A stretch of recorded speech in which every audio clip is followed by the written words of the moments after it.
lähdetään sitten kameran ensitestilenkille. En tiedä mitä tästä tulee. Jännittää. Katsotaan.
On vähän isompaa ylämäkkeä välissä, niin hypätellään nyt tähän sitten näitä oikeastaan syitä, mistä tää nyt intoutui tämä minun kuvaamisasia viriämään, kun mullahan tuli tuossa karhunkierrosviikolla nyt taas semmonen loiva FOMO, eikä edes niin loivakaan. Ja sit mä fiilistelin sitä, että se karhunkierroksen vaellusreittihän olisi kyllä oikeasti ihan tosi siistiä joskus mennä nyt ainakin kokonaisuudessaan jommasta kummasta päädystä jompaan kumpaan päätyy. Niin. Siis se ajatus sitten oikeastaan lähti, että seuraava isompi tavoite nyt sitten olisi saada itsensä sellaiseen kuntoon, että tämä on mitenkään realistisesti edes kuviteltavissa selviytyvänsä tommosen karhunkierroksen 83 plus miinus joitain kilometrejä matkan omin jaloin. Kaikki niiden nousujen kerran tietysti, koska ne nousut on mulle vähän hankalia edelleenkin. Ja sitten oikeastaan ei niin kuin lievänäkään ajatuksena kiinnosta lähteä sinne Rinkan kanssa vaeltamaan. Juurikin niistä jo nousuista johtuen. Nämä, kun on sinne kertaalleen siinä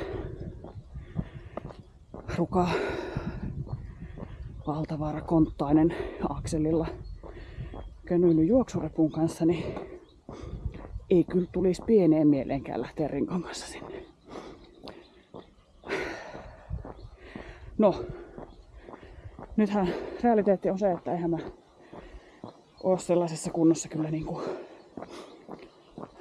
useampaan vuoteen. En ainakaan ensi vuonna. Hyvin suurella todennäköisyydellä en vielä sitäkään seuraavana vuonna. Mutta sitä kohti kuitenkin. nyt sitten oli tavallaan aika oiva tilaisuus sitten lähteä tekemään ehkä jonkinnäköistä videopäiväkirjaa. Nyt sitten matkalla sinne Karhunkierroksen 83. Joku kaunis vuosi. Tai ei niin kaunis tarjolla, mutta joku vuosi. Jep. No, mitäs sitten? Ennen sitä, niin toinen haaveilemani klassikko. Ylläspallashetta 66 kilsaa. Se on kans kiinnostellut jo muutaman vuoden. Mutta siinä kanssa ehkä eniten, ei nyt ne kilometrit niinkään. No joo, toki siinäkin on tekemistä. Mutta ne nousut. Sielläkin sitä nousua ihan kuitenkin kiitettävästi on tarjolla. Mutta se nyt tässä semmosena isompana välitavoitteena. Se ehkä jopa voisi taittua, jos hyvin treenit osuu, niin ensi vuonna. En tiedä. Mut katsotaan. Mut myös sitten seuraavanahan se on sitten tiedossa Kainuu-treilillä 2-3 viikkoa. Niin 38 kilsaa. Alun perin oli siis tarkoitus mennä sinne se ultrajuoksemaan. Vähän semmosessa ehkä se edellisen, eli ensimmäisen ultran jälki pöhinöissä ja mainingeissa ajattelin, että no joo, kyllähän se menee. Ja varmaan siis olisikin mennyt, ei siinä, jos olisi vaan treenit sattunut kohdalle. Mutta oli vähän hankala syksy ja talvi ja jopa kevät. Vähän työstressiä ja varmaan vähän alipalautumista jonkin sortin, ehkä jopa ylikunnan kolkuttelua sen ultran jälkeen, niin ei ole se treenit oikein lähtenyt inspiroimaan, motivoimaan, kiinnostelemaan, jaksamaan. Niin. Ajattelin, että lyhennetään nyt vähän sen matkaa kuitenkin. Niin. Sieltä on todennäköisemmin selviää vähemmillä vammoilla ja harmituksilla pois. Plus, että kun se sattuu Kainuun Rastiviikon kanssa samaan aikaan olemaan luonnollisestikin, niin vähän ehkä vois käydä suunnistamassakin. Ehkä, jos jaksaa. Mut semmoset tässä nyt ja ei niin lähiaikojen suunnitelmat. Jep. Nyt se mäki on ohi, niin voi vähän taas hölkötellä.